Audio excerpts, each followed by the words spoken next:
पिछले 100 दिनों में दुनिया कितनी तेजी से बदली है, उसका प्रभाव हमारे ऊपर कितना ज्यादा पड़ा है, इस सब के बारे में हम देशभक्त पर बात करते आए हैं। पहले ट्रंप ने नेतन्याहू का दशकों पुराना जो सपना था उसे कैसे साकार कर दिया, ईरान पर हमला कर दिया। उसके बाद अमेरिका को अपनी जगह कैसे दिखाई ईरान ने, और फिर यूएस ईरान युद्ध के बीच में चाइना ने चुपचाप अपनी वर्चस्वता कैसे स्थापित कर दी। लेकिन शायद इस सबसे भी बड़ी खबर कैसे अमेरिका के ईरान के साथ शांति समझौता करने की कोशिश ने इजरायल के मंसूबों को दुनिया के सामने रख दिया है। कैसे दुनिया को दिख रहा है इजरायल का असली घिनौना खूनी चेहरा, कैसे इजरायल का सबसे करीबी दोस्त अमेरिका उसे काबू में नहीं रख पा रहा है, कैसे प्रेसिडेंट ट्रंप और वाइस प्रेसिडेंट वैंस देर से ही सही लेकिन उनको समझ में आ रहा है कि इजरायल उनके मोहताज नहीं है। उल्टा अमेरिकन पॉलिटिकल पार्टीज और अमेरिकन मीडिया का एक बहुत बड़ा तबका इजरायल के मोहताज है, उनके लिए काम करता है। खबर तो यह भी है कि नेतन्याहू अब ट्रंप को अंडरमाइन करने के लिए षड्यंत्र रच रहे हैं। युद्ध तो इजरायल और अमेरिका ने ईरान पर छेड़ी थी, तो अब ये दो दोस्त आपस में एक दूसरे का गला क्यों दबा रहे हैं? दरअसल 17 जून को महीनों की खींचातानी के बाद यूएस और ईरान के बीच मेमोरेंडम ऑफ अंडरस्टैंडिंग पर हस्ताक्षर हुए। यह अपने आप में कोई फाइनल डील तो था नहीं, लेकिन शांति बहाली, हॉर्मुज को फिर से खोलने के लिए और 60 दिनों के लिए बातचीत करने के लिए एक विंडो खोला गया। अब अमेरिका में इसे ट्रंप की हार की तरह देखा गया है, क्योंकि ईरान को सब कुछ मिल गया है, पैसा समेत, इज्जत समेत। अमेरिका को मिला है बाबा जी का ठुल्लू। लेकिन अमेरिका की आवाम को युद्ध नहीं चाहिए था, यह बात ट्रंप भली भांति समझ चुके हैं, तो कर दिया सरेंडर। लेकिन इजरायल इस बात से तिलमिला उठा। प्रधानमंत्री नेतन्याहू समेत इजरायल के सारे टॉप लीडर्स अमेरिका के खिलाफ मीडिया में बयानबाजी करने लगे, ओपनली कहने लगे यह डील इजरायल पर लागू नहीं होता है, इजरायल इस डील को नहीं मानेगा। क्यों? क्योंकि एमओयू में ईरान ने एक बहुत बड़ी शर्त रखी थी जिसे ट्रंप ने स्वीकृति भी दे दी, और वो ये था कि इजरायल लेबनान में सारे मिलिट्री ऑपरेशंस बंद कर देगा, पीछे हट जाएगा, and that territorial integrity and sovereignty of Lebanon would be maintained. तभी जाकर इसी शर्त पर हॉर्मुज खोला जाएगा और न्यूक्लियर बातचीत आगे बढ़ेगी। इस बात पर इजरायल अपने अन्नदाता से ही भिड़ जाता है, यूएसए को पतली गली से बाहर निकलने को बोलता है, कहता है हम लेबनान से बाहर नहीं जाएंगे, पीछे नहीं हटेंगे, कब्जा हमारा जन्म सिद्ध अधिकार है। उल्टा नेतन्याहू ने और भी बम गिराना शुरू कर दिया लेबनान के ऊपर, जिसकी वजह से यूएस और ईरान के बीच में पहले दौर की जो बातचीत होने वाली थी वो स्थगित हो गई। इजरायल के खिलाफ ट्रंप एडमिनिस्ट्रेशन में गुस्सा तो पहले से ही था। इसके बारे में हमने आपको डिटेल में पिछले एपिसोड में बताया। ट्रंप को तब लगा था कि उसकी डांट फटकार के बाद, वार्निंग के बाद नेतन्याहू लाइन पर आ जाएंगे, लेबनान पर बम गिराना बंद कर देंगे। लेकिन जब ऐसा नहीं हुआ तो वाइस प्रेसिडेंट वैंस ने मानो अब आकर इजरायल के खिलाफ मोर्चा खोल दिया है। कुछ लोगों को लगता है ये सब इलेक्शन के लिए स्टेजबाजी चल रही है, लेकिन ये कोई युद्ध से कम नहीं है। Donald J. Trump is the only head of state in the entire world who is sympathetic to the nation of Israel at this moment in time. And he happens to be the head of state of the world superpower. If I was in the cabinet of the Israeli government, I might not be attacking the only powerful ally that I have anywhere left in the entire world. आप इस statement की importance समझो। US vice president vents यहां Israel को सीधा सीधा याद दिला रहे हैं कि बॉस, आज पूरी दुनिया में अगर तुम्हारे साथ कोई खड़ा है तो वो अमेरिका है। एडिटर मोदी जी भी तो खड़े हैं, वो भूल गए। अच्छा कोई बात नहीं। एनीवेज, ये अपने आप में अमेरिकन राजनीति में तो इतिहास बना देने वाला स्टेटमेंट है। इजरायल को दिया गया अभी तक का सबसे बड़ा वार्निंग है। मान लीजिए डांट लगाई जा रही है इजरायल को, लेकिन इजरायल फिर भी पीछे हटने का नाम नहीं लेता है। उल्टा इजरायली सरकार के मंत्री अब अमेरिका के खिलाफ मोर्चा खोल देते हैं। एक तरफ जहां अमेरिका लेबनान में शांति की बात कर रहा है, दूसरी तरफ इजरायल की सरकार और उसके मंत्री जैसे बेन गवीर लेबनान को मिट्टी में मिला देने की बात कर रहे हैं, पूरे देश को आग के हवाले कर देने की बात कर रहे हैं सार्वजनिक तौर पर। अमेरिका और इजरायल के बीच में यह ओपन वॉर देखकर आज पूरी दुनिया में यह बातें होने लगी हैं कि इजरायल जल्द ही यूएस प्रेसिडेंट डोनाल्ड ट्रंप को असैसिनेट या कम से कम इंपीच करवाने की साजिश रच देगा। और इजरायल के लिए कोई नई बात होने वाली नहीं है। लेकिन अगर इस बार इजरायल ऐसी कोई उठपटांग हरकत करता है तो शायद वो बुरी तरीके से फंस भी जा सकता है। ईरान वॉर ने अमेरिकन पब्लिक के बीच में भी इजरायल को बुरी तरीके से एक्सपोज कर दिया है। इजरायल के सोच को, उनके हथकंडों को। आज इजरायल को लेकर अमेरिका में सपोर्ट तेजी से कम होता जा रहा है। तमाम मेन स्ट्रीम जो वॉइसेस हैं, ओपिनियन मेकर्स हैं, आज ओपनली इजरायल के खिलाफ बोल रहे हैं। Trump is saying that the Israelis are such inhumane savages who do not consider non-Israeli life fully human. That's true, by the way. Obviously, that we're going to trust the Al-Qaeda guy over them. 2 महीने पहले अगर कोई कहता कि Israeli forces से ज्यादा इंसानियत farmer अल कायदा टेररिस्ट में है तो लोग उस पर हंसते या उस पर कोई केस हो जाता, लेकिन ये बात तो डोनाल्ड ट्रंप खुद कह रहे हैं और लोग भी कह रहे हैं हाँ ठीक ही तो कहा है ट्रंप ने। इजराइल को शायद एटलीस्ट समझ में आ जाना चाहिए कि अमेरिका का सब्र का और उसके अंधेपन का भी तो कोई सीमा है। इजराइल हमेशा अपने आप को शक्तिशाली दिखाने की कोशिश करता आया है, लेकिन सच तो यही है कि अमेरिका के बिना वो वेस्ट एशिया में टिक नहीं पाएगा। वैंस ने पहली बार अमेरिका के तरफ से नेतन्याहू को यह बात साफ साफ तरीके से याद दिलाया, समझा दिया। The other thing that I would say is that over the last 3 months, 2/3 of the defensive weapons that have protected your homeland have been built by American hands and paid for by American tax dollars. The problem for Israel is not Donald J. Trump. And anybody in Israel who thinks their biggest problem is the President of the United States needs to wake up and smell the reality of the situation that country is in. वो कहते हैं ना, हमारी बिल्ली हम ही से मियाऊं। Israel अभी America के साथ वही कर रही है, लेकिन इजराइल का ट्रैक रिकॉर्ड ऐसा है, इतनी बार उसने खंबा नोचा है, इतने लोगों को घायल किया है कि ट्रंप और वैंस शायद ये बात जानते हैं। इजराइल से लोहा लेने का मतलब है करियर या जिंदगी कुछ तो छोटा हो जाएगा।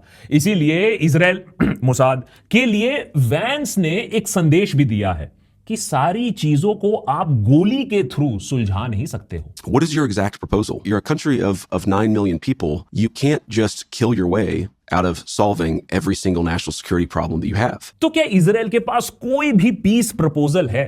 ऑब्वियसली नहीं है भाई। जिस देश की पूरी पॉलिटिक्स ही जंग पर आधारित हो, जिस देश का असली मकसद हो जंग की आड़ में अपने पड़ोसियों की जमीन को हड़पाना, ग्रेटर इजराइल को बनाना, उसके पास कोई पीस प्रपोजल नहीं हो सकता है। अगर ग्रेटर इजराइल का आपको पॉलिसी नहीं मालूम है तो पूरा डिटेल्ड एपिसोड है, जाकर देख लीजिएगा। यह समझना बहुत जरूरी है आपके लिए कि इजराइल को जंग हमेशा क्यों चाहिए। यह सब हम बीते कई सालों से वेस्ट बैंक और गाजा और लेबनान में देखते आए हैं कि इजराइल को जंग बहुत ज्यादा पसंद है। किसी भी देश में घुस जाओ, एयर स्ट्राइक करवा दो, ग्राउंड इन्वेजन करा दो, मासूम बच्चों को मार डालो, हजारों इनोसेंट सिविलियंस की जानें ले लो और परमानेंटली उनकी जमीन पर कब्जा कर लो। पहले गाजा, वेस्ट बैंक, आज लेबनान, कल हो सकता है सीरिया। इजराइल के अपने नैरेटिव के हिसाब से यह सब वो अपनी नेशनल सिक्योरिटी के लिए कर रहा है, लेकिन फिर सवाल उठता है कि क्या आप अपनी सिक्योरिटी के लिए आसपास के सारे देशों पर परमानेंटली कब्जा करके बैठ जाओगे? और ना ही आप अपनी सिक्योरिटी के लिए हमेशा एक्सपेक्ट कर सकते हो कि अमेरिका का पैसा, अमेरिका का असला बारूद आप इस्तेमाल करोगे और अमेरिका आपके लिए कुछ नहीं बोलेगा, चुपचाप यही करता रहेगा। इसीलिए यूएस वाइस प्रेसिडेंट आज फाइनली जाकर ओपनली पूछ रहे हैं आखिर इजराइल का जंग खत्म करने के लिए कोई प्रपोजल है, कोई प्लान है या नहीं। जब वैंस ने इजराइल से ये सारे सवाल पूछे तो इजराइल की तरफ से जो जवाब आता है वो एक आतंकी संगठन या एक रोग स्टेट वाला ही जवाब आता है। इजराइल के national security minister Ben Gvir ने एक्स पर जेडी वैंस को टैग करते हुए रिप्लाई लिखा कि उनका प्रपोजल, माने इजराइल का प्रपोजल यह है कि अमेरिका इस सदी के जो नाजीज हैं उनके साथ वही बर्ताव करे जो 20वीं सदी के नाजीज के साथ किया गया था। मतलब बेन गवीर कह रहे हैं कि ईरान को पूरी तरीके से खत्म कर दो, जैसा कि अमेरिका ने नाजी जर्मनी को वर्ल्ड वॉर 2 के समय तबाह कर दिया था। हो सके तो जापान की तरह एटॉम बॉम्ब भी 2-4 गिरा दो अगर ईरान के ऊपर, तो बढ़िया बात हो जाएगी। कंप्लीट एनहाइलेशन, कोई डील नहीं, कोई निगोशिएशन नहीं, सबको खत्म कर दो। लेकिन अमेरिका और पूरी दुनिया को दिख रहा है कि इस सदी के नाजीज असल में कौन है? ईरान नहीं, शायद खुद इजराइल ही। खून के लिए प्यासे तो हिटलर के ऑफिसर्स भी इतना नहीं थे जितना कि इजरायली मंत्री आज हैं। इजराइल के national security minister Ben Gvir का ट्वीट वायरल हो रहा है, पूरे लेबनान को जला के राख कर देने की बात कर रहे हैं। हर एक इजरायली मां के आंसू के बदले में 1000 लेबनीज औरतों को रुलाने की बात की जा रही है। बेसिकली एक जान की कीमत 1000 लेबनीज जान है। यह जेनोसाइड की भाषा कहलाई जाती है, नाजी की भाषा है ये। I'm not aware of a single Nazi official who was as openly bloodthirsty as Ben Gvir, including Goebbels, who was a nutcase in my opinion. And, you know, they, of course, were all executed. एक बार इधर उधर अगर गलत बयान किसी ने दे भी दिया होता तो बात समझ में आती, लेकिन इजराइल के मंत्रियों की तरफ से ऐसे बयान पहले भी आ चुके हैं, इजराइल पर जेनोसाइडल होने के आरोप पहले भी लग चुके हैं, कोई नई बात यहां नहीं कर रहा हूं। लेकिन फिर भी इन सारे सवालों को इग्नोर करते हुए, ऑपोजिशन को इग्नोर करते हुए अमेरिका इजराइल को डिप्लोमेटिक कवर देता आया है और जंग के मैदान में असला बारूद भी। लेकिन ईरान युद्ध के बाद अमेरिका भी इजराइल से अब कड़े सवाल पूछना शुरू कर चुका है। And please do tell me, like, what does Netanyahu want? Because I sit here with these experts and they say they want to overtake the whole of the Middle East, they want to run the Middle East. What does he want? I don't know. Well, I mean, I can't get inside somebody's head. सुना आपने, वो America जिसने आज तक Israel के हर genocide का समर्थन किया है, गाजा में 20,000 बच्चों के मारे जाने के बाद भी असला बारूद सप्लाई किया है, इजराइल के कहने पर ईरान पर बेमतलब की जंग भी छेड़ दी, आज वही अमेरिका जानना चाहता है कि आखिर नेतन्याहू इजराइल स्टेट, आप कुछ भी कह लो, ये सब करके हासिल क्या करना चाहता है, एंड गेम क्या है इजराइल का, आज अमेरिका जानना चाहता है। And this is very important. Israel जो भी चाहता हो, लेकिन ईरान वॉर के बाद उसके जो चाहते हैं वो पूरी होने के चांसेस अब बहुत कम हो चुके हैं, क्योंकि ईरान की जंग ने अमेरिका और इजराइल दोनों की कमजोरियां जो हैं उसे एक्सपोज कर दिया है। अब अमेरिका स्मार्ट है, दुनिया का सबसे बड़ा सुपर पावर होने के बाद भी वो अपने पावर की लिमिट्स को जानता है, समझता है। एक हारे हुए जंग में वो और नुकसान झेलना नहीं चाहता है, चुपचाप वहां से निकल जाना चाहता है। लेकिन इजराइल मुंह की खाने के बाद भी लड़ने पर आमदा है। ईरान ना सही तो लेबनान में ही लड़ाई जारी रखना चाहता है, बिना यह समझे कि हालात बदल रहे हैं, लोगों को सच दिख रहा है। The war ended up radically diminishing Israel, radically strengthening Iran, and you lost the only president you had full control over. Trump went from being a slave to Israel to comparing Benjamin Netanyahu disfavorably to Al-Qaeda. सालों से American presidents Israel के इशारों पर नाचते आए हैं, तो Israel को लग रहा था कि किसी तरीके से इस एडमिनिस्ट्रेशन को भी लाइन पर ले आएंगे, हो सकता है कि बैक चैनल कहीं ब्लैकमेल कर दे, और उसके बाद असैसिनेशन का तो ऑप्शन है, वो हमेशा ओपन रहता ही है। लेकिन ट्रंप एडमिनिस्ट्रेशन अब इजराइल से बुरी तरीके से चिढ़ चुका है। खुद डोनाल्ड ट्रंप इजराइल की सुनने के लिए अब तैयार नहीं है, और जेडी वैंस ने तो ओपनली ये कह दिया है कि उन्हें अब इजराइल पर बिल्कुल भी भरोसा नहीं रह गया है। सुनिए, very important. Do you trust them? You know, I don't trust anybody. When it comes to international affairs and diplomacy, you know, they are the junior partner, we're the senior partner, we're the world superpower. That's the way that it works. Trump administration में आज mood shift हो रहा है। Obviously लोगों में तो गुस्सा है, जो कि ट्रंप ने भांपा है, समझा है, और इसीलिए बार बार इजराइल को उसकी असली जगह याद दिलाई जा रही है। यह बात अंडरलाइन की जा रही है कि इजराइल जूनियर पार्टनर है। जो अभी भी ओपनली कहा नहीं जा रहा है वो यह है कि इजराइल जूनियर पार्टनर है, तो अबे जूनियर पार्टनर की तरह बिहेव करो, सीनियर पार्टनर और सुपर पावर के तरह बिहेव करने की कोशिश मत करो, हमें मत बताओ क्या करना है। इतना ही नहीं, वो बातें जो आज तक आम अमेरिकन अभी भी दबे सुर पर Discord server, anonymous social media post के थ्रू किया करते थे, वो बातें आज सीधा सीधा ट्रंप एडमिनिस्ट्रेशन पब्लिकली बोल रहा है, जो बातें पहले बोलना अलाउड नहीं था। जैसे पिछले ही साल अमेरिकन पॉलिटिशियन और ट्रंप सपोर्टर चार्ली कर्क को सरेआम गोली मार दी जाती है। चार्ली कर्क ओपनली इजराइल की हरकतों को लेकर अमेरिका को वार्न कर चुके थे, ट्रंप को वार्न कर चुके थे, और दिन पर दिन अमेरिकन पॉलिटिक्स में उनकी आवाज और बुलंद हो रही थी, उनके ओपिनियंस और लोकप्रिय हो रहे थे। इसीलिए जब अचानक से उनका असैसिनेशन हो जाता है तो अमेरिका में कई लोग इसके पीछे इजराइल की साजिश होने की बात करते हैं, इजराइल पर शक जताते हैं। उस वक्त ऐसे लोगों को एंटी सेमेटिक बोला गया और उन्हें चुप करा दिया गया, लेकिन अब यही बातें खुद यूएस वाइस प्रेसिडेंट वैंस बोल रहे हैं। Charlie was very worried about Israeli influence in American politics. He also really disliked anti-Semitism. It's just not the case that every criticism of Bibi Netanyahu's policy decisions leads to anti-Semitism or is anti-Semitic. सालों से America Israel का इकलौता major alloy रहा है। जब दुनिया के बाकी बड़े देश इजराइल का असली चेहरा देखकर उसे कॉल आउट कर रहे थे, उससे दूरी बढ़ा रहे थे, तभी अमेरिका ही था जो इजराइल को डिफेंड कर रहा था। यहां तक कि जब नेतन्याहू के खिलाफ इंटरनेशनल क्रिमिनल कोर्ट में अरेस्ट वारंट रिलीज हुआ तो अमेरिका ने आईसीसी के जजेस को ही सैंक्शंस करने की तैयारी दिखा दी। अमेरिका के अंदर भी इजराइल के खिलाफ उठ रही हर आवाज को सरकार बेरहमी से कुचलती आई है। पिछले कुछ सालों में अपने ही स्टूडेंट्स पर पुलिस की लाठियां, पुलिस के डंडे बरसाए जब उन्होंने इजराइल के खिलाफ कैंपस में पीसफुल प्रोटेस्ट किया, और फिर एप्पल, गूगल, मेटा जैसे तमाम कंपनी में लोगों की नौकरियां चली गई सिर्फ और सिर्फ इसलिए क्योंकि उन्होंने पैलेस्टाइन के समर्थन में पोस्ट लिखा, अपनी आवाज उठाई। अमेरिका की सरकार आज भी ऐसे लोगों पर एंटी सेमिटिक का टैग लगाने से पीछे नहीं हटती है। अगर कोई भी इमिग्रेंट मान लीजिए पैलेस्टाइन के लिए आवाज उठाता है, इजराइल को क्रिटिसाइज करता है शांतिपूर्वक फैक्ट्स के साथ, तो उसे भी डिपोर्ट कर दिया जाता है या उसका वीजा रद्द कर दिया जाता है। लेकिन अब अमेरिका में एंटी सेमिटिक वाला ये जो नैरेटिव है, अब वो पंचर हो रहा है, उसकी हवा निकाली जा रही है। Advocates of Israel make, or pro-Israel people in the United States make two critical mistakes. One, on the one hand, is not delineating between America's interests and Israeli interests, because they're not always the same. But the second is always conflating criticism of a particular government with Jew hatred. Because if everything is Jew hatred, then nothing is Jew hatred. Clearly अब Israel अपने सबसे बड़े alloy को खोने की कगार पर है। अगर इसी रास्ते पर वो चलता रहता है, संभलता नहीं है, और अगर आप अमेरिका को पिक्चर से हटा देते हो, तो दुनिया में सिर्फ एक बड़ा देश रह जाता है जो आज भी इजराइल को अपना दोस्त मानता है and is proud of it, और वो है भारत देश, खास करके हमारे प्रधानमंत्री नरेंद्र मोदी और उनकी प्रो इजराइल पॉलिसी। जब अमेरिका जैसे इजराइल भक्त को भी उनका जेनोसाइडल चेहरा दिख रहा है, वो अपने आप को थोड़ी दूर करने की कोशिश कर रहे हैं, उस समय भारत आज भी डट के इजराइल के साथ खड़ा हुआ है। मोदी जी अभी कुछ ही महीने पहले इजराइल को फादरलैंड बुलाकर आए।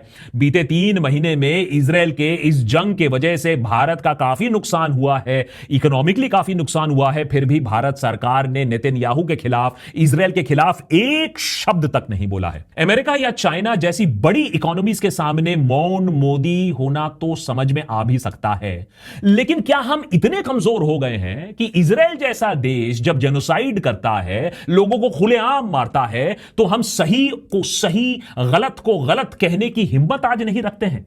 या फिर अमेरिका के बाद आज इजराइल का सीक्रेट इंफ्लुएंस हमारे देश के पॉलिटिशियंस में इतना बढ़ चुका है, उनको हमारे पॉलिटिशियंस और हमारे नेता के इतने राज मालूम हो चुके हैं कि अब हम इजराइल के सामने भी अपना मुंह नहीं खोल सकते हैं। वक्त आ गया है कि भारत सरकार को इस मुद्दे पर अपना पोजीशन क्लियर करना होगा कि हम इजराइल के सामने मौन मोदी क्यों हैं। एंड में सवाल यह जरूर उठता है कि अब इजराइल यहां से कहां जाएगा।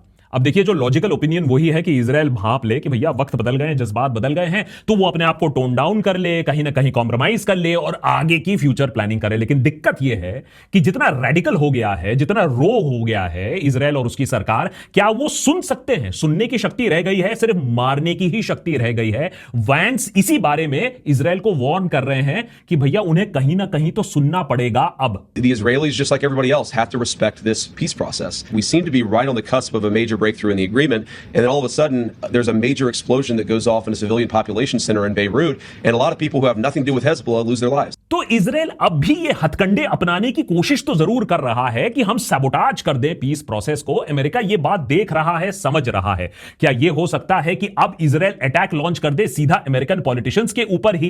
क्या ट्रंप को डिस्टेबलाइज करने की कोशिश की जा रही है? बहुत सारे ओपिनियंस ये बोल रहे हैं कि जिस तरीके से हेग्सेथ बात नहीं कर रहे हैं, मार्को रूबियो नहीं कर रहे हैं, कहीं ना कहीं इजराइल कोशिश कर रहा है कि डोनाल्ड ट्रंप को साइड स्टेप करके जो अगले लीडर्स जो उनके फेवर में हैं, उन पर काम किया जाए। जो लॉबिस्ट्स हैं अभी फुल ऑन वहां काम कर रहे हैं। सुनिए टेड क्रूज क्या कह रहे हैं। Giving billions of dollars to theocratic lunatics who want to murder us is not a good idea.